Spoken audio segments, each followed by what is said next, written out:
Jūsų ausinėse ir garsiakalbėse Ko tyli istorikai, VU istorijos fakulteto podcastas. Šiandien mes su Antanu svečiuose turime daktarę Ievą Balčiūnę, Lietuvos istorijos instituto mokslo darbuotoją. Ieva prieš maždaug 1,5 metų apsigynė disertaciją, kurios tema atsikratymas vaikais sovietmečio Lietuvoje, tėvai, valstybė, nereikalingi vaikai. Labas, Ieva. Labas.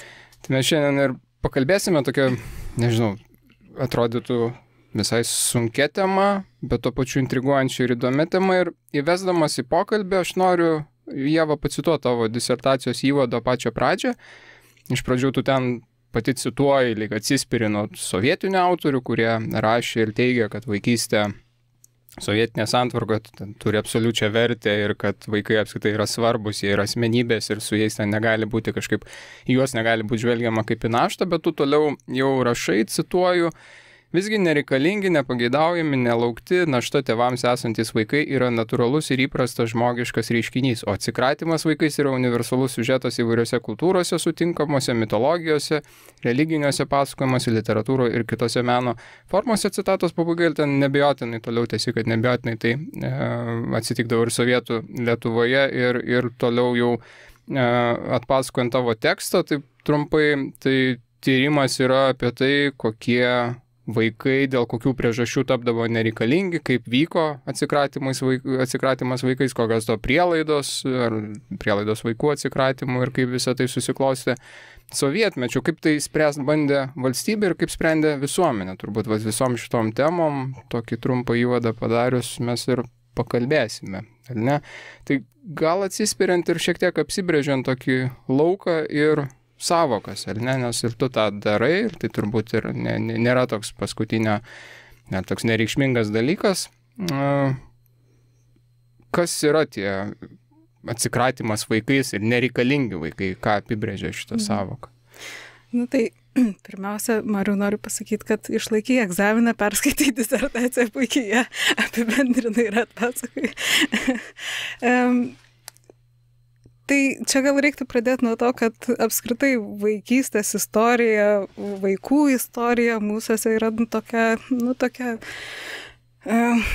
tokia juodoji duobė, kuri yra labai menkai tirta, labai mažai kažkaip jos turim.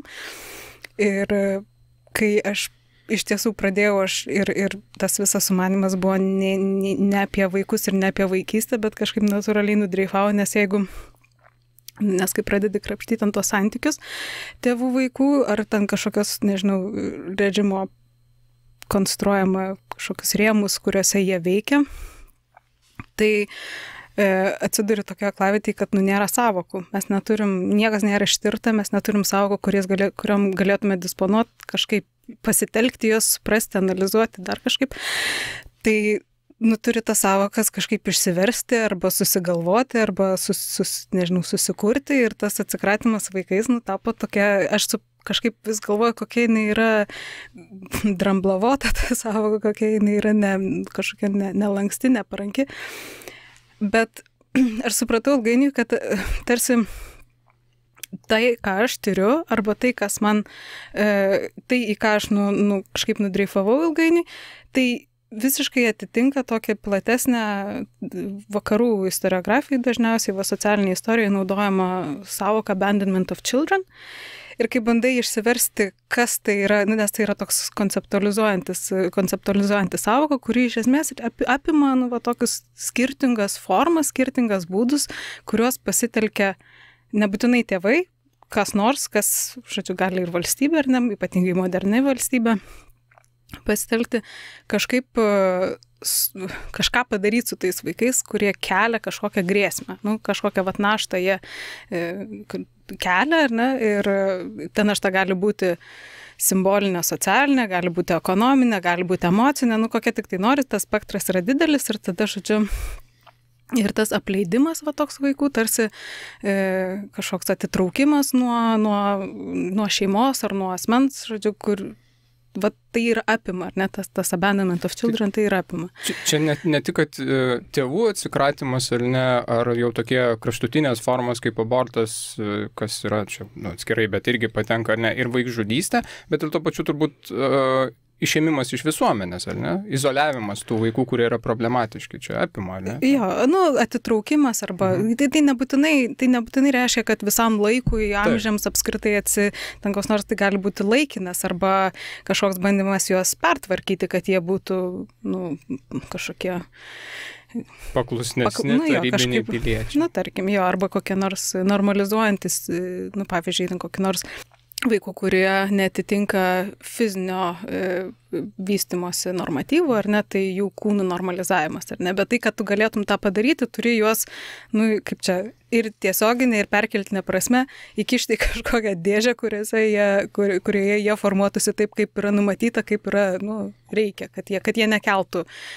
potencialiai kažkokios grėsmės visuomeniai ten savo nevertingumu, ar ne, nes jie ten negalės išpildyti pavyzdingo tarybinio, ar nebūtinai tarybinio darbininko tokio pareigų, ar ne, tai praktiškai taip. Tai ir aš ten, man atrodo, kas įdomaus tokio gal išryškėjo, kad iš tiesų ilgainiui, ypatingai tokiam vėlyvuoju sovietmečiu tas labai pasimatė, kad tas atskirimas vaikų nuo šeimos tampa, toks labai, kaip čia, irgi toks instrumentalizuotas tam tikrų laikotarpių. Pavyzdžiui, vaikai ten iki 3 metų yra neatskiriami, kol jie iš tiesų labai daug užima tėvų laiko, tai jie yra tiesiog patraukiami nuo šeimos ar ne laikinai. Tiesiog auginti valstybei, nes tuo metu jie kelia daugiausia problemų. Įvairių, kokiu nors. Paskui jie yra susigrąžinami. Ne? Tai yra, toksai, gana pragmatiškas požiūris ir, tai tas toksai, kai kalbam apie tą atsikratymą vaikais, tai dažniausiai atrodo, kad tai yra toks visiškas sunaikinimas arba kažkoks panaikinimas arba išstumimas iš visuomenės. Nebūtinai taip, tai jie gali būti sugrąžinami atgal, jeigu jie išbuvę toj limbo būsenai kažkokiai įgyja vertę arba ją visiškai praranda. O čia patenka į tą savoką kažkas panašus, kaip, sakykime, tie savaitiniai, nežinau kaip čia jas pavadinti ir kaip jie vadinosi, tokie internatai ir savaitiniai darželiai, kur visą savaitę gyvena vaikas kažkur, o tik tą savaitgalį grįžta pas tėvus. Jo, aš manau, kad patenka, nes jie iš principo atliko vaikų namų funkciją. Nors jie vadinosi vaikų ten savaitiniais vaikų darželiais, dar internatiniais vaikų darželiais, bet čia gal irgi čia toksai truputį su tom visokiom sovietmečio to žodynu, yra labai, patys žinot, kaip tai yra sudėtinga, nes tai kaip yra įvardyjama, tai yra nebūtinai tai kuo nors skiriasi nuo, vaikų darbo auklėjimo kolonijų savo esme, turiniu, kas ten vyksta. Disciplina, metodai. Arba ten tos praktikos yra paveldimos, jos ten yra toliau perimamos, tai aišku, tie darželiai, jie vadinasi darželiais, tarkim, tai kaip ir atrodytų, kad turėtų tai būti toksai įprastas, mums suprantamas ir normalus, ar ne, toks tėvų pasidalinimo, bandymo suderinti tėvystės ir darbo tas pareigas, ar ne kažkokia pagalba, ar ne, kur tu gali, kai nebelieka tų socialinių tradicinių tinklų, ten močiučių, nežinau, kaimo ar ten kažkokios didesnės giminės, kuri perima tarsi tą vaikų auginimo kažkokią funkciją, bendro auginimo, ar ne.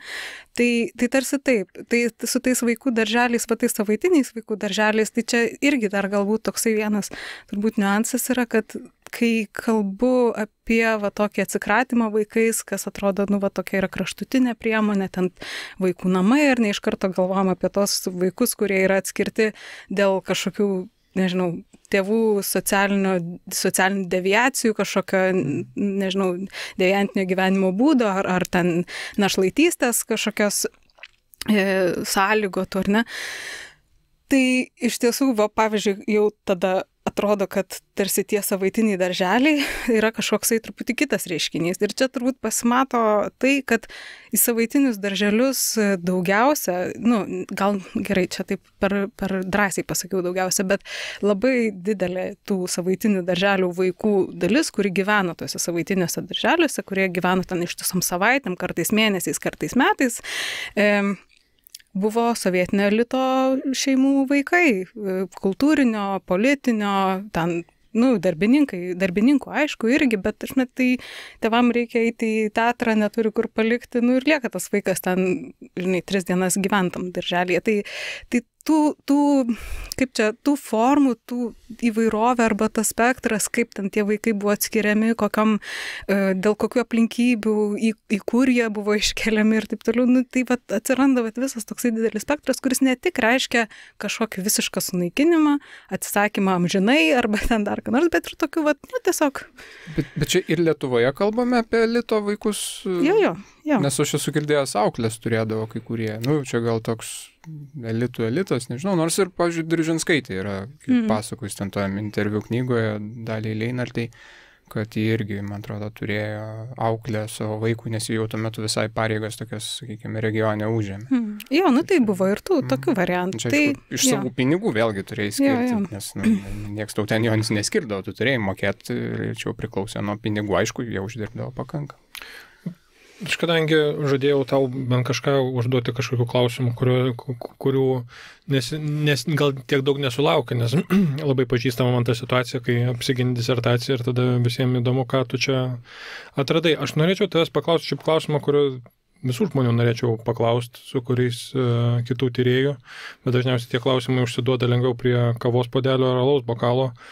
Kaip tu pati užsiminiai dabar apie tą jau savokas istorijų ir vakarų istoriografijos lauką? Kiek aš tave ir taip per pagarbų atstumą stebėdamas mačiau, teko pavažinėti konferencijose, mokslo įstaigose pabuvoti. Kaip tu su šita savo tema jautiesi tam, nežinau, nesvetimam lauke? Ar mano klausimas krypsta link to, kad ypač čia po karo 22 metų, kai aš savo asmeniškai prognozavau tokią sovietologijos dekolonizaciją, tokį atsitraukimą nuo Rusijos dalykų, kurie net ir ilgą laiką buvo dominuojantis, vis tiek kaip tas standartas, o visa kita yra tokia egzotika. Tai kaip tu su tokia, sakyčiau, tema, kur Lietuvoje irgi, manau, prieš 20 metų pasiūlytum kam nors rašyti tokią temą, tai būtų pažiūrėta, kad neįdomu, čia kažkokiam ne tuo užsiemi, ko reikia, čia yra svarbesnių temų. Bet kaip tas su tokia tema, kuri atrodytų, taip iš pirmo žvilgsnio, grinai primityviai žiūrint, keistoka, kaip tau sekasi įsivietinti ant šito plataus vieto? Tai, ką žinau, normaliai.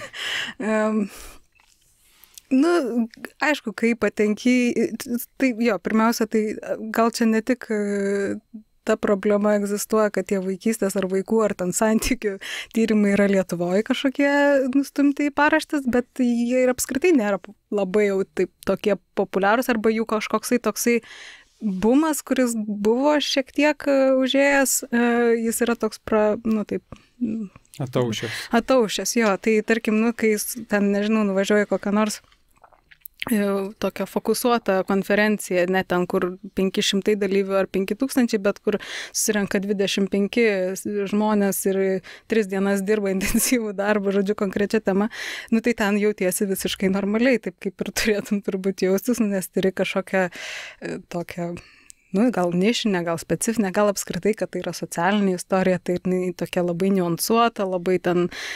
Ir tada jautiesi tikrai gerai ir turbūt jautiesi toks, kaip ir apie tą dekolonizaciją sovietmečio tyrimų, ar tai ten kaip ir nereikia atstovėti šito klausimo.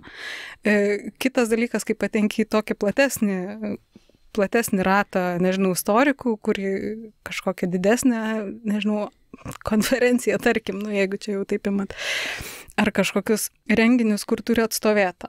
Turi atstovėti, kodėl ten, ir čia gal tokie vienas, tai yra taip, kuo čia ta Lietuva, tai o kas Leningrade buvo kitaip, ir tada, bandai kažkaip, ir tada, supranti, kad visi straipsniai prasideda tuo, kad ten yra okupuota Lietuva, tai 44 metais iki 57, čia pas mus iš vis chaosas, ir taip toliau ir panašiai, kur visi straipsniai, visi pranešimai, viskas prasideda nuo to paties, kad pas mus biški čia yra kita realybė ir kad kalbėti apie ten tą pačią socialinę istoriją vien remiantis Maskvos ir Leningrado pavyzdžiais, yra absurdas ir nesąmonė. Tai vienas dalykas. Kitas dalykas yra turbūt apskritai socialinės istorijos tokia truputį problema ir gal čia kai turi kažkaip, atrodo tokie gal jau po truputį kaip ir banalūs dalykai pradeda darytis, bet vieną gal tokį, net gal porą galiu čia pasidalinti.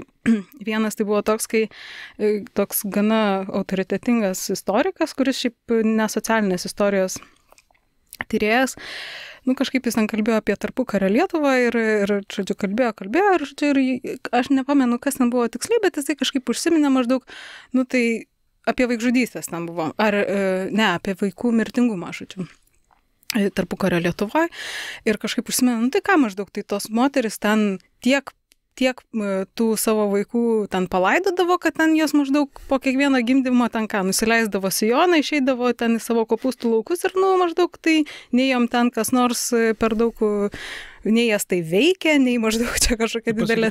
Neliteratūrinis įvykis kažkas. Kažkaip, tokia kasdienybė ir čia maždaug, ir aš tada atsimenu, mane taip mane tai tiesą sakant, sunervina, nes galvoju, pirmiausia, tai ar kada nors kas nors jų paklausė, kaip jos jaučiasi, ten palaidusios 8 iš ten 11 savo vaikų, ar jos turėjo galimybę apie tai kam nors pasakyti, ar jos kada nors užrašė tą savo potyrį, galiausiai, jau taip kalbant iš tokios labai tiesiog elementarios empatijos, ar kažkokio, nežinau, kad mes visi susidūrę su sunkiais kažkokiais išgyvenimais, nežinau, išbandymais, tai jeigu mes negrįžtume į tą savo rutiną, į to savo kopūstų laukus, tai mes išprotėtume. Tai yra, turbūt normalus kaupinimo su kažkokiu įvykiu etapas, ar ne, tai spręsti apie maždaug tai, kad tai nepaliko jokio pėdsako, kad tai nieko jom nereiškia, kažkaip, mažiausiai yra neteisinga ir kažkaip, nežinau, tai va tokie, atrodo, smulkus kažkokie gal dalykai, bet kurie atrodo, kad, su ta socialinė istorija yra taip, tu kažkaip, jeigu tu to neparyškini, tai tada atrodo, kad čia, niekai, apie tai net neverta nieko kalbėti. Ir čia gal daugiau yra tokių, kur paskui pamatai, kad tam tikrus dalykus tiesiog gali geriau kažkaip suprasti arba paaiškinti. Tai tarkim jau irgi kalbant apie, pavyzdžiui, pokario vaikų, ten buvo vienas toks atvejis, žodžiu, aš kalbėjau apie pokario vaikų išvaizdą ir, žodžiu, kaip jie ten buvo neaišku, iš kur jie tokie, kas jie tokie, iš kur jie ten praradę kalbą, pavyzdžiui, ar ne, nes tai yra traumuojantis įvykiai, kad neaišku, kiek jiem ten metų, nieks nesupranta, kokio amžiaus tie vaikai ten atsidūrė, nes jie be dokumentų, ten patys nežino, nei kada gimė, nei kada ten mirė maždaug. Žodžiu, ir jums sako, tai kaip galima nesuprasti, kiek tam vaikui metų, pasižiūri ir matai, ar jam 5 ar 13, kažkaip taip. Ir tada supranti, kad aš nežinau, aš nesakau, kad aš turiu daug kažkokios gyvenimiškos patirties prikaupus, bet, pavyzdžiui, aš esu buvusi 2012 metais Kurdistane ir kaip tik tuo metu buvo prasidėjęs jau keletą mėnesių Sirijos karas ir buvo daugybė pabėgėlių vaikų iš Sirijos tuo metu ir aš mačiau, kaip vaikai patyrė tą karo siaubą, kaip jie atrodo. Tu realiai nesupranti, kiek jie metų. Jie gali būti 6 metų visiškai pražilę. Jų išraiškos yra nevaikiškos. Ir tada tu, kažkaip, tai va su ta socialinė istorija yra taip, kad kai kurių dalykai supranti, kad tu kai kuriuos dalykus gali kažkaip apčiuopti, paaiškinti, suprasti, atverti jų kompleksiškumą kažkokį, tai va tada to tokio atstovėjimo, grįžtant prie to, ko tu klausai, kodėl tai yra kažkaip sudėtingiau negu įsivaizduojama, arba kodėl tai yra svarbu, arba kad tai gali daug ką papasakoti, arba kažkaip paaiškinti, tai toks truputį gal užgimsta toks truputį, nežinau, kad gal ne toks nepradedi, kad čia mano tikslas, visiems, išmokyti visus, bet kažkokį, tokio yra truputį kažkokio piktumo ar maišto, ar kažkokio noro, tai jo, tai tas savijauta yra tokia, ilgainiui pradedi jaust tokį drive, nežinau. Tas atstovėjimo jausmas man labai pažįstamas, buvau prieš porą metų konferencijoje, kurios pagrindinė tema buvo kolektyvizacija Ukrainoje, badas Ukrainoje, tokia ukrainocentrinė. Ir aš paplikavau taip su lietuviška tematika, su savo ten kolchozais ir gavau, kaip konferencijose būna dažnai, šitie yra koks nors vienas, kaip ten jie vadinasi, žodžiu, žmogus pasodintas tam, kad jisai prieš konferenciją jau perskaitytų tavo pranešimus ir tas, diskutantas būtų. Ir man, kaip čia, pasisekė, nepasisekė, gavau tokį tikrai jau labai garsų, vieną garsesnių vakaruose buvusio šaltojo karo metais sovietmečio ypač ekonomikos tyrėjų. Ir tai man buvo toks, žvaigždė pamatyti, pačiupinėti ir čia dar mano Pezalionės skaito ir komentuoja. Ir pakomentavo viską taip, ramiai, ten turėjo tokių nedidelių pastabų, kažką. Ir paskui pabaigoje sako, bet šiaip tai čia tas Lietuvos atvejais, tai čia nieko čia ypatingo, čia vis tik visur vienodai viskas buvo. Ir tada toks, aš suprantu, kad jis buvo vienas iš tų, kur dar šaltojo karo metais sakyt, kad holodomoras yra kažkas unikalaus ir visą laiką būdavo tokia gynybinė pozicija, kurią tau reikia užsimti ir įrodinėti. Dabar jau tai yra visuotiniau priimama, nors iki šiol yra nemažai istorikų, kurie tai neigia, nepripažįsta to kaip unikalaus genocido, būtent, kad neturėjo ten būtent Ukrainos. Sugalvota ir suplanuota. Jo, Tai aš tada, kažkaip keistai pasijaučiau, kad, iš vienos pusės, tai aš ir nesakau, kad čia nieko panašaus į tai nevyko, bet vis tiek kitokie dalykai vyko ir mano tikslas nebuvo parodyti, kad, ten, kolūkiai šūdinai veikia. Tai šitas, tai aš suprantu, bet kad vėlgi, Lithuania was reoccupied in 1944 ir kolektyvizacija pas mus jau įvyko, kai jau viena buvo įvykdžius ir jau turi visą tą matricą, kaip padaryti ir jiem nebereikia čia eksperimento vykdyti, jau viską žino, puikiai supranta ir tai duoda kitokius rezultatus, bet nieko čia unikalaus. Ir tada toks sėdi, paskui tu nei tai ginčytis, nei nesiginčyti, nes iš vieno sakinio čia kažkaip man paskui laužytis, įsižeisti ar dar kažką daryti ypač tokiam kontekste. Bet man irgi yra toks, kiek man tekia, nedaug aš tų patirčių tarptautinių turiu, bet tai vienas, kur jau tos specializuotos konferencijos, tai jos aišku prasmingesnės, tai ten yra jau tų ir bendraminčių, bet vis tiek mano požiūriu, tai dar, kad yra milžiniška pas mus problema, tai kad ypač mes mažai kalbame su anglakalbė auditorija, man atrodo. Pas mus yra, aš labai daug susiduriu su žmonėm, kartais, irgi Lietuvą įsivaizduoja, kad tą tarpukarį, tai irgi taip, moteris kažkur, tą vaiką vos nenusispjovė kažkur ir paskui nuėjo toliau savo daržus. Ir, bet jau gal tikrai geriau šitos pokalbis prie alaus bokalo ar kavos puodelio tęsti. Čia visada, žinai, yra kur kiek tie regioniniai kažkokie specifikos ir regioniniai dalykai yra svarbus. Ir čia gali skambėti, kad mes bandome, ir man yra tą tekę daryti, kad mes bandom skambėti, kad mes svarbus. Ir save sureikšminam vien dėl to, kad mes čia esam ir mes tuo užsiemam, ne ta lituanocentristinė tokia, dėl įvairių aplinkybių, dėl kaštų, pinigų, dėl to, kad tai galų gale turi, unikalumo iš tikrųjų turi. Tai gali tai pasirodyti, kad mes šitą bandom, bet istorija yra labai įvairi ir jeigu mes, kaip tu sakai, Ieva, kad apie Sovietų sąjungą spręsime iš Maskvos ir Leningrado, tai gausime labai iškreiptą paveikslą, nes ten net ir kai kažkoks aprūpinimo dalykai, eilės ir kažkokie kiti aspektai ten turbūt ne visada galios ir dažniau net negalios arba galios dėl visai kitų aplinkybių, kad iš Maskvos ryties suvažiuodavo ir supirkdavo, nežinau, produktus, o ne vien dėl trūkumo. Bet tokių tiesiog dalykų, kad mes galime labai tą iškreiptą paveikslą gauti, bet tavęs beklausant man šiaip tas toks pasirodė, kad yra problema su šaltiniais tokiose temose, gyvenimiškose temose, socialinėse temose, kai stiprus žmogus, kuris labai daug išgyvena, bet palieka viską savyje, jisai neužrašo ir neištransliuoja, jisai atrodo tada labai stiprus arba jam tada nieko neatsitiko. Jam neatsitiko, jis nejaučia traumas, nes jis jas neišreiškia. O tas, kuris tik kažkas tai atsitiko, jau cypčioja, kad jam labai blogai gyventi ir jisai visur dienoraščiuose, paskui atsiminimuose apie tai rašo, laiškus skundžiasi, nežinau, eina pas gydytus dar kažką ir jis tada atrodo kaip tas labiausiai sutrumuotas. Ir čia mes visada istorikai turbūt su tom dilemom susiduria ir čia net nėra išsprendžiama, jeigu tu jo negali pakalbinti, jeigu tu negali jo vidų įsiterpti ir jo labiau, jeigu neturi ir kažkokio, nežinau, psichoanalitinio išsilavinimo, kad, čia jau turėdamas galimybę su juo pakalbėti kažkiek tu užčiuopti tos dalykus. Bet čia turbūt atskiros temos. Aš užsikabinčiau už to, kad tu paminėjai ir ką mes čia šiek tiek kalbėjome apie tas specifikas ir nišiškumą. Tai nežinau, ar tai nišinė tema, man atrodo, kad tai yra pakankamai didelis dalykas, nes mes čia kalbame, jeigu taip jau atsispiria nuo pokario, nuo 44 metų. Tai yra didžiulis praėjęs karas, didžiuliai išgyvenimai įvairių žmonių. Holokaustas, tremtis, partizaninis karas, pats antrasis pasaulinis karas ir jo pasiekmes, vilko vaikų atsiradimas. Apie kokius mes čia mastus galime kalbėti, kad suvokti tos mastus ir tada kokio nišiškumo ar nenišiškumo šitą temą yra. Kiek tų tokių vaikų atsikratytų, pamestų buvo?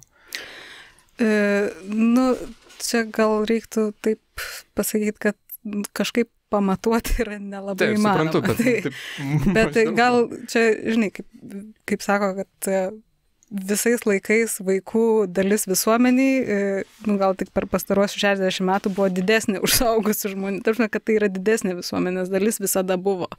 Ir kad tie visi vaikų reikalai, jie visada yra, jie yra dideli, jie nėra kažkokie, tiesiog mes jų kažkaip, dažnai jie išsprūsta iš mūsų akiračio kaip kažkokie nereikšmingi, arba ten, nežinau.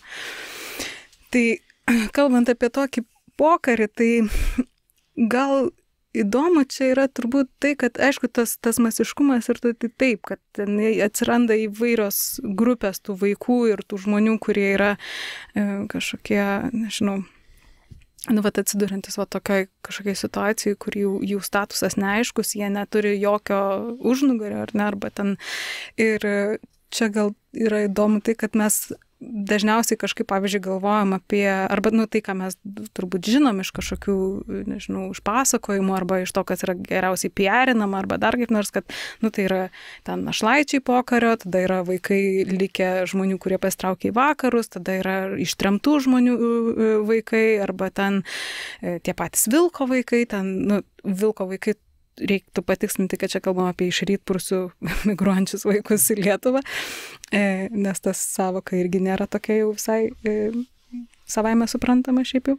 Bet kažkaip, kai pradedi ten tos dokumentus vartyti ir žiūrėti, tai pamatai, kad vis dėlto man įspūdis susidaro, kad daugiausia tų vaikų, kurie čia atsidūrė ir kurie sudarė tą tokią, masę tų migruojančių be šeimų ir ten buvo migruojantis iš rytų. Tai buvo iš Rusijos, Baltarusijos, Ukrainos, nes 46 metais badas.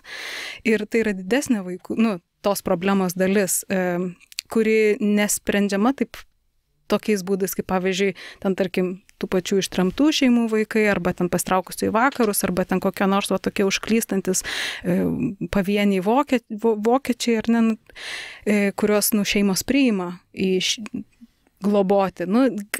Gal iš pragmatinių paskatų, gal iš kažkokių geradvasiškumo, nežinau, dėl skirtingų priežasčių, bet vis dėlto jie yra kažkaip, jie nusėda visuomenį, jie pasiskirsto, jie kažkaip, bent dalis jų. Tai va šitų iš rytų atkeliaujančių rusakalbių, kurie ten atrodo baisiai, kalba neaišku kaip, žodžiu, ir taip toliau, tai va jų dalis yra absoliučiai kažkokia pilka zona. Tai nukrypau. Ko tu klausai? Mastas. Mastas, jo, tai va, bet gal kas įdomu yra, kad to masto yra neįmanoma ne tik, kad, pokariu tai dar suprantam visi, kad tai yra tokia suirutės kažkoks laikotarpis ir viskas ten taip neaišku ir kažkaip, bet kad tas mastas yra neaiškus iki pat 90 metų. Dėl statistikos problemų, dėl dokumentavimo problemų sovietinės, dėl juodosios rinkos įvaikinimų, kuri buvo kiek tik nori. Ten neaišku, kiek yra vaikų išvežta į Baltarusiją, kiek išvežta yra tiesiog įsivaikinta tokiais pusiau legaliais greta oficialios sistemos įvaikinimo. Turiu galvoje egzistavusių praktikų dėka, kiek yra ten, aš žinau, bent jau tai, ką man pavyko atsekti ir kažkaip aprašyti, ar ten tai yra ir į Leningradą, ir į Maskvą, ir į Odesą, ir kur, ta prasme, tai va, tų ir kiek yra dingusių be žinios, kurie yra, patekę, pavyzdžiui, institucijas, bet jų, čia labai gerą istoriją papasakos. Žodžiu, radau dokumentą, gal 70-mečio pradžios. Čia va, kalbant apie tą, kai nėra aišku, kiek tų vaikų buvo ir net ne apie pokarį kalbant. Milicija, žodžiu, sugavo 2 berniukus, ten 11 ar 12-13 metų amžiaus, kurie apsivogė, žodžiu, šitoj valgykloj kažkur Vilniuj. Jie sugavo, ten pradėjo, žodžiu, aiškintis, tirti, kas čia jie tokie, kaip čia jie, žodžiu. Ir išsiaiškinama, kad jie yra prieš ten 2 ar 3 metus pabėgę iš mokyklos internato, niekas per tą laiką jų neieškojo, nepasigėdo, žodžiu, jie per tą laiką, tai čia yra 70-mečio pradžia, kai 62-3 metai, jie per tą laiką gyveno miške Vilniuje, kažkur čia tuose miškuose, išsikasė bunkerį, prisimarinavę grybų, pasidarė 2 šaunamosius ginklus ir teigia, kad maždaug jie čia gyvena žiauriai gerai, kad jų neliestų, nes jie, jie jaučiasi sveiki, pavalgę, žodžiu, ir taip toliau ir panašiai, ir pradeda aiškintis, žodžiu, iš kur jie čia taip išmoko gyventi, ir jie sako, mūsų išmokė kiti žmonės gyvenantis miškuose. Aš nežinau, apie ką jie čia tiksliai kalba 70-mečio pradžioje, bet tas toksai ta pilkoji zona žmonių, kurie lyg ir buvo sistemui, lyg ir nebuvo, lyg ir atsidūrė už jos ribų, niekam jų neprireikia, neparūpo, žodžiu, jie per kažkokius atsitiktinumus atsiranda akiratyje ir pasakoja kažkokias istorijas, apie kurias iš viso, ir aišku, ten jiem prirašoma, žodžiu, banditizmas, antisovietinė veikla ir taip toliau ir panašiai, žodžiu, bet ta prasme, tokie, tai apie tą masiškumą, apie tą kažkokią alternatyvę visuomenę, žodžiu, šitoj, tai, nieko negaliu pasakyti. Tai yra tik kažkokios užuominos ir čia net ne apie pokarį eina kalba, bet apie laiką iki pat 90-ųjų metų. Tai Mariau, kuriai apygardai priskirtum šitos kovotojus? Nežinau, didžiosios kovos apygardos rinktinė. Sapiegų parko. Niekada nebuvo. Bet tai net institucijų tinklo neįmanoma suskaičiuoti. Institucijos neskaičiavo, kiek jie turi, nes vis tiek man atrodytų, kad tu vis tiek turi maitinimą ten užsakyti, čia jau kalbu apie ten vėlyvąjį sovietmetį, maitinimas, etatų skaičius, kiek ten vaikų prižiūrėti, kiek patalpų reikia, lovų, ten viso, net to neįmanoma? Ne, tas įmanoma, tarpsme, gali suskaičiuoti įstaigas, gali suskaičiuoti daugmaž, kiek ten tų lovų yra, ar kiek ten, yra tam tikra statistika. Kalbam 10 000? Ar... Jo, jeigu kalbam apie įstaigas, tai jų nuolat, kiekis jų augo, didėjo, ar ne, tai, kaip ten... Vienais metais, čia gal irgi taip, tas kiekis nereiškia, kad jų iš principo vietų jose daugėjo, aišku, savaime taip, bet kartais jos buvo tarpusavį ten jungiamos, paskui ten dalinamos, žodžiu, tas tokia pertvarka nuolatinė tų įstaigų, ten kažkoks bandymas optimizuoti, kažkaip efektyvinti tam tikrus dalykus ir procesus, tai taip.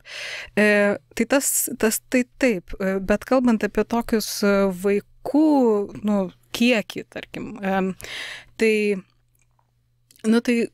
daugmaž, nes atmetant visus tuos atvejus, kai neaišku, kur jie yra, arba ten iš vis, žodžiu, ar jie buvo ar ne, ir ar ten prirašyta, kad gauti tiesiog didesnį davinį maisto, ar, žodžiu, tai 90-mečio pabaigoje jų yra apie, aš dabar bijau taip jau labai sumeluot, bet jeigu sumeluosiu, tai gal poros tūkstančių skirtumų. Tai man atrodo kažkas apie 17 000 vien tokių, kurie yra, aiškiai įrašyti kažkaip, sužymėti. Tai čia yra 1 metų, ta prasme, tai per visą sovietmetį, jeigu taip žiūrėtum, tai yra 10 000 žmonių iš tiesų, kurie augo toje sistemoje. Tai čia yra be vaikų savaitinių darželių, apie ką tu kalbi, sakyti. Tai čia yra tos įstaigos, kurios iš principo užsiima tokia valstybinė, nuolatinė vaikų socialinė, globa ir ugdymu, kuri vyksta diena iš dienos, naktimis, vasaromis, savaitgaliais ir taip toliau ir panašiai. Tai jo. Čia paišosi toks kaip ir dvigubas nereikalingumas šitų žmonių apskritai, ten ypač kai žiūrime apie tos doneliautojus, maišeliautojus pokario metais, kurie čia atvyksta ieškoti maisto, kur jie čia kaip, čia gyvenančiai visuomeniai jie nereikalingi arba jie yra kažkam nereikalingi. Čia nebūtinai apie vaikus kalbant, lygiai taip pat ir sovietų valdžiai jie čia nereikalingi, nes jie čia kūrė bardaką ir irgi prisiminiau vieną kažkaip su tai miškais dokumentą. Nelabai čia su vaikystė bus susijęs, bet panašiai kažkaip man tas požiūris į žmonės irgi neseniai radau. 64 metais, man atrodo, Molėtų rajono partiniam komitetui dorybingas pilietis rašo skundą, kad pas mus yra, aš neatsimenu, kas ten narkolūkio, ar tai tarybinio ūkio, ar kažkokios įmonės, žodžiu, direktorius, iš Kaliningrado, šaltinio terminėje kalbant, atsivežė čigonų šeimą. kuriai pasakė, kad jūs čia galėsit aš jums duosiu, kur čia dirbti, gyventi. Ir niekam neaišku, kokiais čia tikslais jis čia ką jis sugalvojo. Kad ar čia tiesiog vos ne vergovės forma kažkokia. Bet žodžiu, atvažiavo žmonės ir tada paaiškėjo, kad negali žmogus išlaikyti savo pažado. Tai ir jie tiesiog atvažiavo ir pasiliko. Irgi apsigyveno daržiniai, kur piliečio skundo esmė tai yra, kad jie daržiniai kūrena laužus ir gali padegti daržinę ir tai yra blogai. O antras dalykas, kuris piliečiui labai nepatiko, tai kad moteris, ten kelių vaikų motina, eina ištisai per kaimą ir prašo iš žmonių maisto ir šitaip ji šmeižia tarybinę santvarką, kurioje visą laiką turėtų būti visko perteklius. Ir toks irgi ten paskui svarsto, ką ten su jais daryti, iš tiesų paaiškėjo, kad ten jie atvežė, bet aš neradau dokumento, ar tai buvo kažkaip išspręsta, bet ypač kai žiūrime tos pokario metus, tai atrodo, kad ir institucijų tinklas, kuris gali prisimti šitą naštą, nes čia vis tiek yra tam tikra prasme, ypač kai apie našlaičius kalbam, tai yra bandymas spręsti kažkokių visuomenės problemų, bet tos institucijos veikiančios yra labai keistai. Tai čia galbūt tiesiog žmonių kalba paklausus, tai kokios institucijos, ypač kaip susiformuoja tas institucinis tinklas sovietmečio, kuris turi spręsti šitą nereikalingų vaikų problemą. Tai žinom, kad jis platus, bet kažkoks jis turėjo būti paveldėtas dar iš tarpukario. Jo, tai iš tikrųjų, tai aišku, kad vaikų prieglaudos tokios, kokias mes jas, taip įsivaizduojam kaip prieglaudas, jos egzistavo ir tarpukariu, ir 19 ir 17 amžiuje, ir čia jau Jakulio aruodai, žodžiu, bet tai, kas įvyksta Lietuvoje po tos sovietinės reokupacijos, tai yra iš principo toksai perkelimas tos sistemos, kuri yra, ar struktūros, gal taip sakyčiau, kuri yra suformuota, padaryta 30-mečio sovietiniai Rusijai, sprendžiant ten milijonų vaikų klausimą, nes ten, aš atrodo, dabar bijau sumeluot, kuri ten ta tyrėja, bet paskaičiau, kad ten 7 milijonai vaikų tiesiog migruojantis žodžiu, ir atsirado tada tos visos, tuo metu atsirado kaip tik tos visos garsiosios pedagoginės koncepcijos, Makarenkos ir visos tos kolonijos ir visos tos pedagoginės poemos ir, žodžiu. Tai iš principo tai yra, taip paimama ir perkeliama į Lietuvą ir kas yra galbūt taip įdomu, kad iš principo yra pakeičiamas, pavyzdžiui, prieglaudų, tai, ką mes žinome kaip prieglaudas, arba tai, kas tuo metu tokiai, nepriklausomos Lietuvos visuomeniai žinota kaip prieglaudas, kur atsiranda vaikai dėl socialinių deviacijų iš principo, tai tas sovietinis modelis, kai jisai perkeliamas, čia yra pakeičiama jų esmė. Tai yra ne teoriškai, tai turi būti tokios įstaigos, kurios iš principo, geranoriškai žmonės turi dalinti su valstybe šitą vaikų auginimo, socializavimo, žodžiu, visą šitą užduotim. Tai tas tinklas iš pradžių yra toks vaikų namai, kurie neturi blogos konotacijos, teoriškai, tarsi neturi. Tada yra tos kolonijos, tai yra nepilnamečių darbo auklėjimo kolonijos, kas iš principo yra tokia savotiškos koncentracijos stovyklos, mano galva. Atsiranda internatai prie mokyklų, bet tai nėra integralios institucijos. Ir, tai žodžiu, toks 3 tarsi tokie, tai dar tada yra tokios fabrikinio gamyklinio apmokymo mokyklos, kurios yra, kaip vėliau tai yra tokios profkės iš principo pasidaro, bet jos ten vaikam nuo 14 metų, tai yra jau toksai kaip darbinio, kaip čia auklėjimo, toks ne pirminis, ar ne. Tai tokia tos tokios institucijos. Dabar keičiasi jų struktūra kartu su 58 metų švietimo reforma ir 61-2 metais, kai ten viskas įsivažiuoja, žodžiu, jos yra šiek tiek pertvarkomos, tada atsiranda didesnis spektras jų, tai reiškia, kad iš vaikų namų yra išdiferencijuojamos tos įstaigos pagal amžių daugmaž, tai ten atsiranda, aišku, yra tų mišrių vaikų namų, kur ten visokio amžiaus tie vaikai, yra iki mokykliniai, yra kūdikių, yra mokykliniai vaikų namai, tada atsiranda mokyklos internatai kaip integralios institucijos. Jos irgi tarpusavy nėra visai lygiaverčios, ten taip formaliai žiūrint, kai kurios yra labai aukštus standartus mokslo palaikančius, labai geri ten visokie pedagogai yra ten atvežami ir ten iš tikrųjų yra visokios ten ir mainų programos ir ten vasarinės stovyklos ten ir taip toliau ir panašiai, žodžiu.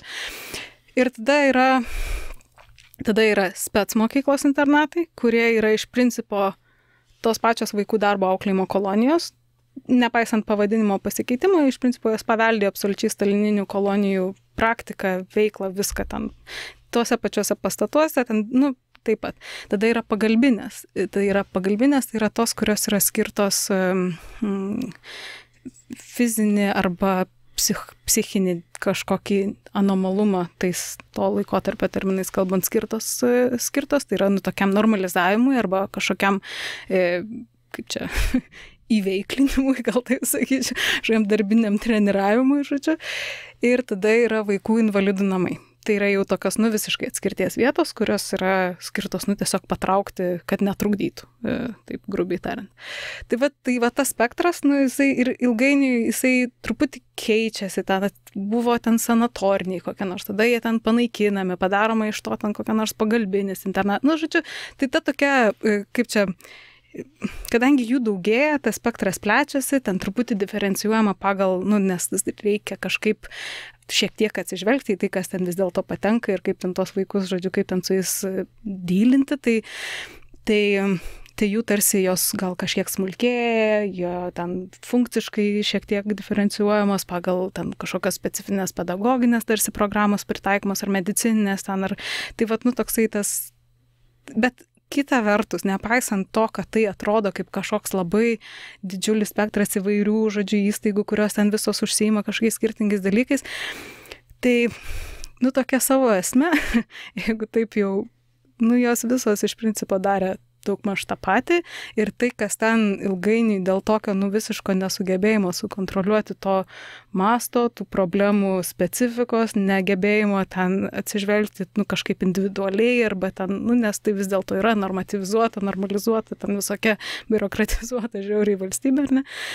Tai ten patenka bilekas į ten socialinių, į tą spec kokią nors mokyklą internatą, kur turi patekti tokie jau prasikaltę arba potencialiai galintis, taip jau matosi ir kažkokiu ten būdu prasikalsti tie ten vaikai ir jaunuoliai, ten apibrėžta nuo kelių metų jie ten gali patekti ir panašiai, atsiranda vaikai su protinė negalė, atsiranda su fizinė negalė, atsiranda mergaitės 2 klasės, žodžiu, amžiaus ir panašiai, nes, iš principo vietų tiek nėra, tų vaikų ir tų problemų yra labai daug, visus kažkur reikia sukišti, tai tą perteklių net ten, sakau, išveždavo į kokią nors analogišką instituciją Baltarusijai, tai apie tas institucijas kalbant, tai yra, toksai truputį atrodo ant popieriaus labai viskas tvarkinga, daug ten skirtinga, veikianti sistema, visi ten, žodžiu, bet kai pasižiūri taip giliau, kas ten realiai vyksta, kaip tas nuolat tas atrodo, tai atrodo, tai biški toks, tai toks, švelniai tariant, chaosėlis, kur daugmaž visur panašiai. Tai net amžiaus atžvilgiu. Tai ten, aišku, kad kūdikių namuose ten nebūdavo 15 mečių, bet tos ribos, jos taip ilgainiui išsitrina ir kad negali taip jau labai aiškiai pasakyti. Panašiai, kad Tomas Vaiseta, mūsų kolega, tirdamas Vasarnamį, psichiatrinę ligoninę, respublikinę, matė irgi, kur ten 2 į 1 lovą guldomi ir panašus dalykai. Atrodo, yra institucija veikianti, yra kažkokia psichiatrijos sistema, yra gydymas, yra vaistai, yra metodikos, jos kinta jau ten po to nuo tų žiaurių į tokias normalesnės, sakykime, taip paprastai tariant, bet vis tiek neveikia. Tai čia turbūt mes visi, matydami sovietinės institucijas, kažko panašaus rastume, kažkokio to netobulo veikimo. Ir pavyzdžiui, tu nepaminėjai, bet pas tavo disertacijoje yra tie vaikų kambariai prie milicijos. Ir man betyrinėjant Vilniaus universiteto studentų situaciją, tai teisininkai vyresnių kursų buvo siunčiami atlikti kaip ir tokia pusiau praktika, pusiau tiesiog dirbti neatlygintinai va tose milicijos vaikų kambariuose ar šiaip kažkokiose institucijose su vaikais, kurie turi tokių, sakykime, linkę nusikalsti, deviantiško tokio elgesio. Ir nepatikdavo studentam, tol kad tai nėra lengvi vaikai. Ir čia reikia ir pedagoginio, ir gal psichologinio pasirašymo, ir kažkokių metodų, ką su jais veikti, daryti, kaip juos sudominti ir panašiai, net kaip juos tiesiog nuraminti kažkuria prasme, nes jie tiesiog visi, kaip vaikam būdinga, reiškia, jie neturi autoriteto, nežino, kas yra autoritetas. Va čia tokių dalykų, kur atrodo, labai gerai, teisininkas įgyja praktiką, bet tam teisininkui yra papildomas stresas ir tikrai stiprus stresas, ne visi tam sutvirti. Tai čia tokių dalykų yra, bet gal šiek tiek apie tas institucijų gal vidų, aš nežinau, kiek tu gali apie tai papasakoti, bet turbūt visi turime vaizdinį to tokio vaikų namų, nežinau, iš ko susidaryta, ten dažnai filmų, dažnai net britiškų filmų, kur kažkoks ten toks į dvarą panašus, į vos nepilį, ten pastatas niūrus, ten viskas labai niūru, per tokį geltoną filtrą nufilmuota ir taip toliau, kažkas knygų, kažkas ten dar kažko tai reiškia susidarė, tokia niūrė vieta ir aš manau, kad turbūt to vaizdinė yra kažkokio tokio ar ne, bet kokį tu vaizdą susidarėjai, kaip atrodė ta kasdienybė ir vidus ir gal atmosfera tos vaikų namų. Tai tarkime, tik vaikų namų, koncentruokime į juos. Žinai, kaip yra, aišku, kad dažniausiai tai, ką randam šaltiniuose, yra kažkokios blogosios patirtis arba kažkokie dalykai, kurie, bet tai tada tas vaizdas toks truputį gal, aš pripažįstu, kad jis yra toks gal kiek, nežinau, iškryptas ar kažkoks tendencingas kartais. Bet kita vertus, kai pagalvoju, tai dažniausiai tas kažkoks aprašymas, kas ten vyksta, kaip atrodo, nežinau, kaip atrodo maistas, kiek ten jo yra, nežinau, kiek ten tų vaikų gyvena, kokiamis sąlygomis, ir panašiai, ir ten tai yra arba kas nors sanitarinės patikros, kurias jau vykdydavo sistemingai. Ir tu supranti, kad jos vykdavo ne spontaniškai, tai apie jas praneždavo, ten visi pasiruošdavo, išsišluodavo kambarius ir taip toliau, ir jie atvažiuoja ir ten vis tiek nėra 2/3 maisto, kurio turi būti. Tai vadinasi, įprasta diena greičiausiai ten dar blogiau, taip logiškai mąstant. Ne? Tai vienas dalykas. Antras, tai aišku, kad tos įstaigos tarpusavį skyrėsi ir ten vienos buvo geriau veikiančios ir bet kuriuo atveju tai labiausiai priklausė nuo personalo, kuris ten dirbo. Tai dalyje, pavyzdžiui, įstaigų gali matyti, kad ten patekdavo žmonės, kurie buvo šiaip išstumti į pakraščius, tarkim vienuolės kokios nors, kurios visai eidavo dirbti į tuos kūdikių namus, pavyzdžiui, ir ten dirbdavo ir greičiausiai ten buvo išsigelbėjimas jos, ar ten, nes likusi aš negeneralizuoju, nesakau, kad visur, bet likusi ten kokia nors ta personalo dalis yra žiauriai problemiška ir ten ir smurtas ir taip toliau, ir tą mini ir žymi ir kokia nors, nežinau, direktorius ar kas nors, ar ten, patikrų metu, randama ten sumušti vaikai ir taip toliau. Tai tą gali matyti, kad tos tokios gal tik tai tiek, kad tai, kas atsiskleidžia, vis dėlto yra tikrai labai didelio skurdo tokia atmosfera, tokia ir iš to skurdo nukylantis visokie jau tada, nes tai yra tokia trigerinantis dalykas.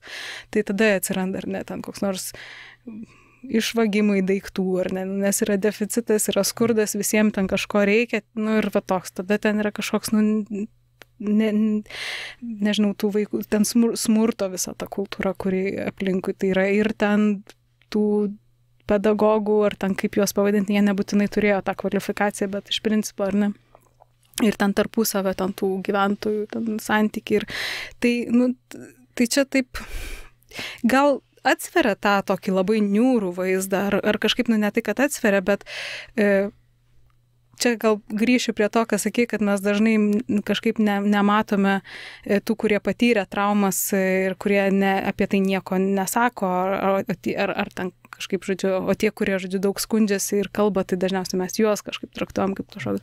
Tai šitų atveju yra truputį atvirkščiai, kad žmonės, kurie patyrė didelę skriaudą tose įstaigose, jie tyli, ir tie, kurie kažkaip prisimena, kaip labai gerą tokį savo gyvenimo laikotarpį, kas, visiškai yra jų teisė ir jų taip jie prisimena ir mes turim, kaip priimti, kad jie tai prisimena, bet jų liudijimai dažnai yra, kad ten viskas buvo labai puiku.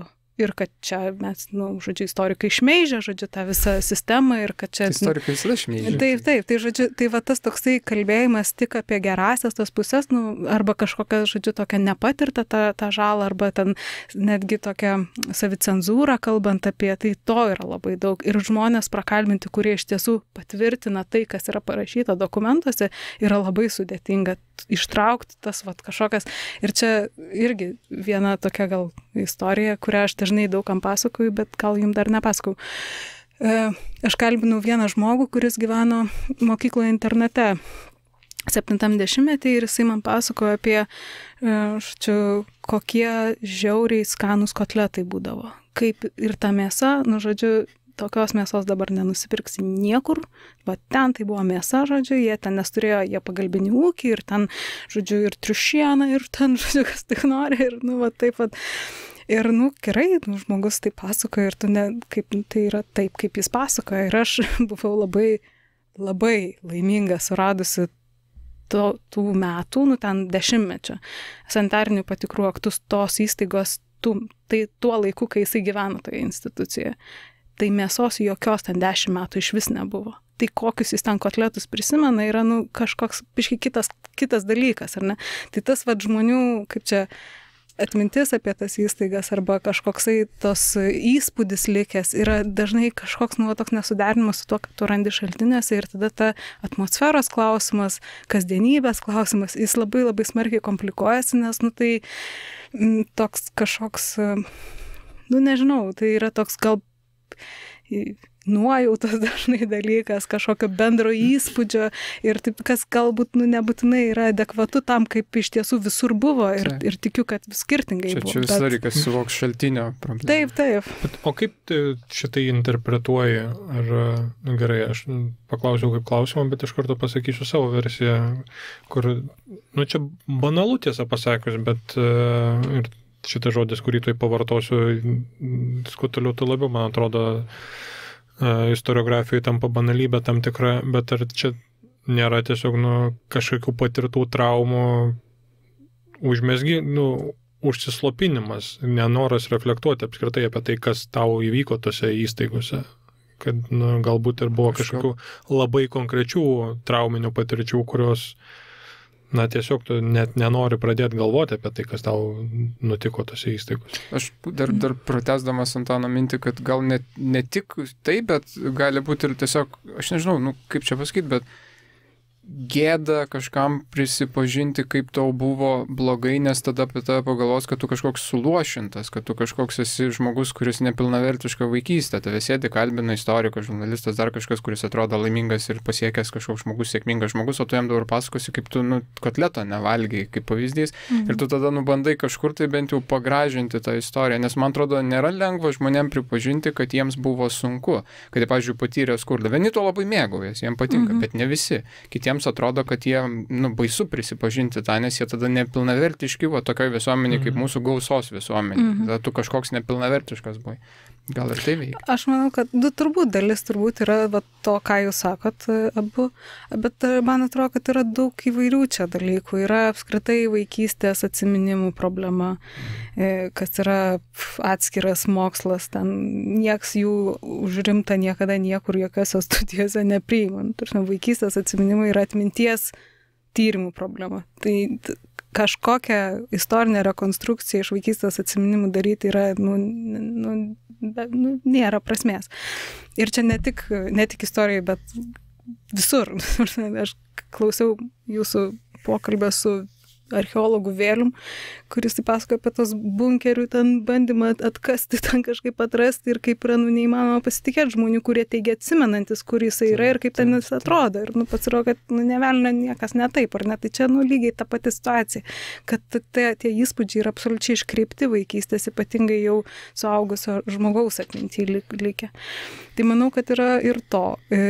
Tada yra turbūt, aš manau, kad yra labai daug tokio vis dėlto labai daug tos, kaip čia, to tokio jau sovietinio socializavimo internalizavimo problema. Tai, kad tu turi jaustis dėkingas, negali skūstis, ten tavim valstybė rūpinasi ir taip toliau ir panašiai. Ir tas yra labai internalizuota. Jie negali skūstis arba jie negali teikti, kad jiems kažkas buvo blogai, nes vis tiek juos maitino, jie čia tokie neverti, juos čia visi apleido, o valstybė jais pasirūpino. Bet daug yra ir tokio kalbėjimo iš tokio, tiesiog kažkokios inercijos ar tokio išmokto kažkokio elgesio būdo, savipratos, nežinau, pasaulėvokos, tokių daug dalykų.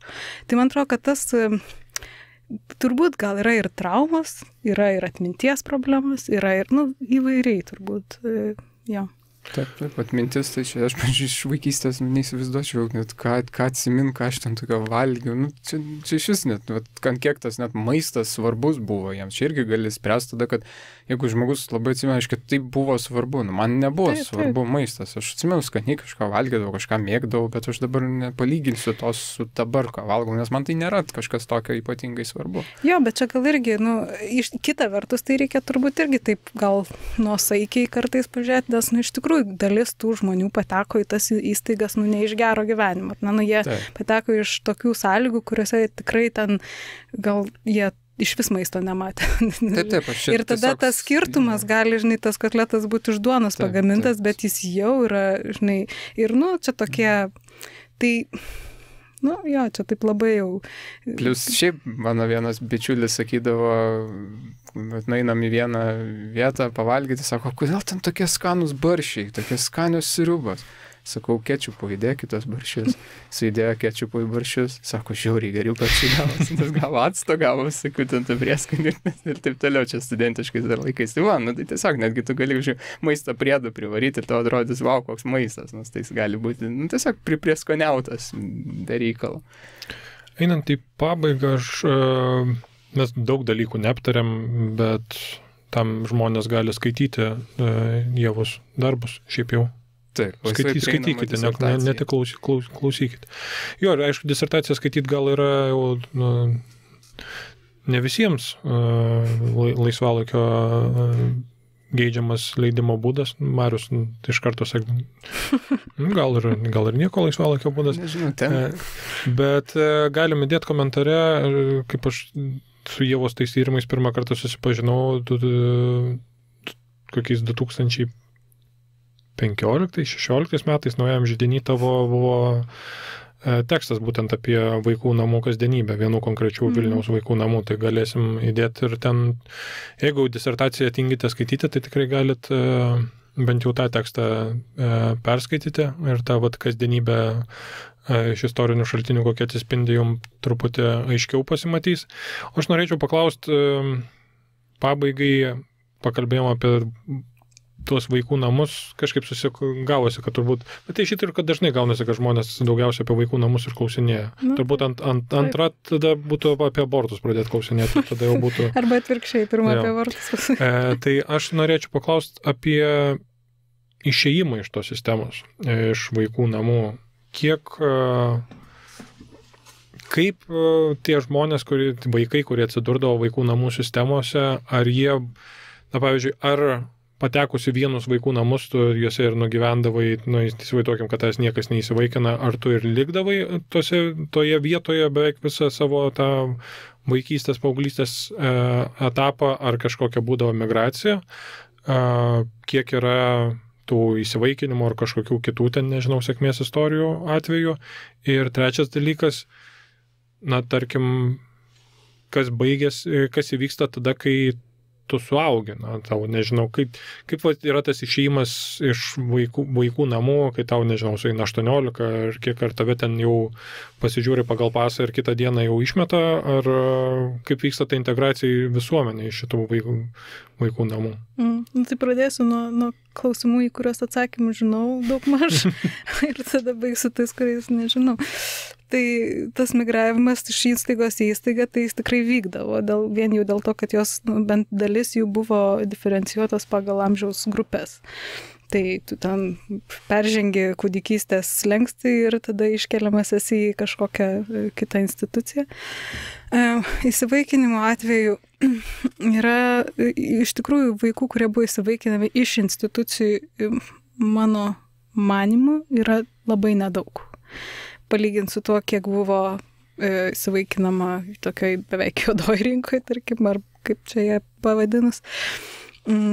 Dar kūdikių namuose dar, nes ten, žodžiu, vis tiek tie vaikai, tokio mažo amžiaus ir ten kažkokio, bet ilgainiui tas pradeda darytis labai problemiška ir dar plus buvo labai nesutvarkyta visa teisinė sistema įvaikinimo. Tai reiškia, kad ten nebuvai tikras įsivaikinęs, kad už metų nepasireikš ten biologiniai tėvai, nes žodžiu. Tai visokių tokių dalykų. Dabar tas išėjimas iš institucijos į gyvenimą, tarkim, aš neturiu atsakymą iš to, nes tiesą sakant, mano tyrimas nebuvo apie vaikus. Tai aš kažkaip jų likimų ar ten tos viso kažkokio, nežinau, trajektorijos gyvenimo ten nesekiau. Man buvo, tiesą sakant, įdomesnis santykis su vaikais, kuris yra kažkaip kaip visuomenė socialinė savitvarka kažkokia užsiima, kai to režimo realybėje. Tai kaip jau jiem ten susiklostavo ilgainiui, aš manau, kad labai skirtingai, bet gal čia, kas mane turbūt nustebino ir jau tai perinant prie to, kuo apie išėjimą iš sistemos apskritai šitos visuomenės, iš sovietinės sistemos kalbant. Tai, atveju, kuomet jie iš vis neišeidavo iš tų įstaigų, nes žūdavo, nes mirdavo, nes nusižudydavo, nes ten kaip nors nusibaigdavo kitais būdais, yra labai nemažai. Mano subjektyviu supratimu, tai buvo tikrai nemaža dalis žmonių, kurie neišgyveno tos sistemos. Ir mes apie tos žmonės iki šiol nieko nešnekam, nes, jie savęs reprezentuoti, atstovauti negali. Šiaip yra toks bendras kažkokio nekalbėjimo apie tas visus dalykus reikalas. Ir turbūt, kaip dar grįžtant prie to klausimo, kuo čia ta Lietuva čia taip skiriasi, arba tas kažkoksai vietos specifika, kuo kitokia ten nuo, nežinau, atvejų Amerikoje, ar Kanadoje, ar Australijoje ir panašių dalykų ir panašiai, tai turbūt labiausiai skiriasi tuo, kad ten tie visi, tos problemos yra kažkaip paviešintos, jos yra ištirtos, jos yra pripažintos, ten kažkaip įvykdyti tyrimai, nubausti atsakingi asmenys ir panašiai. Mes iki šiol, viskas čia normaliai, nes, iš tikrųjų, tą sistemą prižiūrėjo, joje dirbo, ne kažkokie ten, ne žmonės sėdintys Maskvoje, tai yra mūsų mėly Lietuvos žmonės, kurie ten dirbo tose įstaigose ir kurie leido tam dalykam vykti. Tai mes, kažkaip, apie tai, kaip čia dabar juos pradėsi kaltinti vaikžudystę, kokią nors, nežinau, institucijose. Bet iš tiesų tai yra, toksai ne tik išėjimo iš įstaigos problema, bet ir išėjimo iš tos sistemos ir mąstymo tos sistemos kažkokio, nežinau, gairiam problema. O čia dabar smalsumo klausimas, bet o iš kokių tų šaltinių tą matai, kad yra tų neišgyvenusių, jau pasitraukusių iš gyvenimo šitoje sistemoje žmonių, nes aš įsivaizduoju, kad labai prastai tai turėtų atsispindėti. Jo, tai yra užuominos, pavyzdžiui, dabar galvoju, kad čia taip nesumeluočiau arba visai nenusišnekėčiau, bet tarkim, ypatingai visokių mokyklų, tokių internatų arba specialiųjų mokyklų internatų, kur ta tokia kasdienybė ir gyvenimas buvo truputį labiau rough. Tai ten, pavyzdžiui, yra minimas, yra medicinės patikros, tokie aktai arba ten kokia nors susirašinėjimas tarp įstaigos, ten to internato, tarkim, ir kokios nors psichiatrinės ligoninės. Ir ten yra kalbama apie suicidinį elgesį, kiek yra ten tų suicidinio elgesio atvejų, kiek iš jų išeiga yra ten maždaug vienas ten iš ten 20 arba panašiai. Iš tokių užuominų apie tai, kad suicidinis elgesys, ten pasitraukimas, ten koks nors yra vis dar neišgyvendintas. 87 metai, pavyzdžiui, kokia nors. Ir vadinasi, kad aš taip suprantu, kad tai vyksta, tai yra pastebima, tai yra nurašoma į tokius medicinos klausimus kažkokius ir tada, tu matai, kad tas greičiausiai buvo tam tikra realybės dalis, bet jinai niekaip nėra niekur aprašoma. Ir aišku, tu matai, kad kartais tie vaikai yra, pavyzdžiui, atvažiuoja kokią nors ten patikrinti sąrašus ir ten iš 160 neranda 20, nieks negali pasakyti, kur jie yra. Ir tuo pačiu yra, žodžiu, kalbama apie suicidinį elgesį paplitusi arba ten kokius nors panašius dalykus. Tai tą matai, o kita vertus, kalbant apie tokį jau pačiose įstaigose vidinius dalykus, ypatingai tokio mažesnio amžiaus, ten, tarkim, kūdikių namai, vaikų namai, tai ta situacija su visokiom lygų plitimu ir jų negydymu, vaistų netiekimu tom įstaigom, ten neslaugimu tų vaikų ligoninėse, tokiu požiūriu į tuos vaikus, tokiu atmestinu ir panašiai, kas irgi iš principo, pavyzdžiui, kokia Rumunijoje yra traktuojama kaip sistemos, iš principo vykdytas tokia vaikžudystė, nes neužtikrinamos išgyvenimo sąlygos, ar ne, kurios turėjo būti užtikrinamos. Tai tu matai, kad tokiais metais nuo nežinau, pneumonijos, pavyzdžiui, mirė tiek tai vaikų, kurie nebūtinai turėjo mirti iš tiesų, jeigu būtų užtikrinamas jų slaugimas kažkoks, ar nežinau, vaistai elementariai, kurie šiaip jau nebuvo kažkoks visiškai, nežinau, naujas ar kažkoks labai jau išskirtinis dalykas, tai greičiausiai tų mirčių nebūtų įvykę. Tai tokie, iš tokių pašalinių, kažkokių kraštutinių, šalutinių dokumentų gali pamatyti. Nes spėju, kad kai interviuojami, tai žmonės nelabai apie tai nori kalbėjo. Ne, iš vis didžioji dalis tai yra absoliučiai patenkinti to gyvenimu ten, tai jų prisiminimuose nėra kaip kurie kalba apie tam tikrą žmogiškumo paminimą, ten nužeminimą, nužmoginimo praktikas visokias, apie tai kalba, bet aišku, ne apie mirtis. Aišku, kad jų nebuvo, tai nebuvo galbūt kažkoks supermasinis dalykas, arba bent jau tam tikrose įstaigose jis nebuvo masinis dalykas. Nebūtinai matomas. Taip. Ir plus nebūtinai matomas, jo. Žmogus, sakai, dingo, nėra sąrašuose, tai nereiškia, kad jie būtinai nusižudė ir jie tada kažkaip nieks nieko nesako, bet jie galėjo pabėgti ir nusižudyti. Jie galėjo pabėgti, miške apsigyventi, išsikasti bunkerį, apsiginkluoti. Ne, čia jau taip jo, bet iš principo tai taip. Bet tas visokio tokio kalba apie suicidinę elgesį, apie blogą suicidinio elgesio išeigą ir panašiai, arba skirtumus, tai tas nurodo, kad greičiausiai tas buvo. Tik aišku, kad tai apskritai apie tokius dalykus niekas nekalbėjo. Nuostabi ta sovietinė naujakalbė. Ačiū, Ieva. Mes dar buvom ir apie abortus ir vaikžudystę ir ten kitus dalykus čia pasižymėję tų klausimų ir, nežinau, išpešim iš tavęs pažadą, kad dar papasakosi, žinau, kad po disertacijos apsigynimo, ir 1,5 metų praėjo, bet jūs kalbėti apie tą patį, tai yra toks dalykas, bet mes sugalvosim ir naujų kažkokių kampų gal ateityje, tai tave būtinai pakviesime, nes kaip ir anonsavau čia, kad mes apie tai kalbėsim, tai čia ir nepykit klausytojai, tiesiog netilpame, įdomus ir kiti dalykai buvo. Ir kažką tai dar norėjau sakyti, ir aš daug į ką norėjau sureaguoti, bet gal pats paskutinis dalykas, tai atliepiant mūsų pačio pokalbio pradžią, tai kai Ieva kalbėjo apie tos karo sulošintus vaikus, tai aš studentam dėstydamas Lenkijos istoriją rodau tokią Teresė Valdas, galite pasigūglinti, Tereska Life Magazine turbūt išmest, yra nuotrauka mergaitės, kuri buvo paprašyta reporterių nupiešti savo namus ant lentos su kreida ir jį ten nupiešė krengelius, linijas, visokias, viską, tik ne tai, ką mes nupieštume pasakius, nupiešk namus. Tai ir tas žvilgsnis jos, kaip tu sakei, visai ne ten 11-12 metų mergaitės, toksai, ką kariai vadina 1000 yards stare, tai yra tas toksai žvilgsnis į labai toli 1000 yardų ir visi kiti dalykai. Tai čia parodo turbūt, kur tie vaikai buvo atsidūrę ir kad ir jie sunkus vaikai, ir jiems sunku, ir tas personalas neadekvatus, ir tam personalui sunku, ir čia visko yra labai daug. Tai skaitykite nuorodoje Ievos straipsnį, susiraskite Ievos disertaciją. Disertacijos gerai šiais laikais skaitosi, gerai parašytas. Ir tada iki susiklausimo, iki kitų kartų. Iki.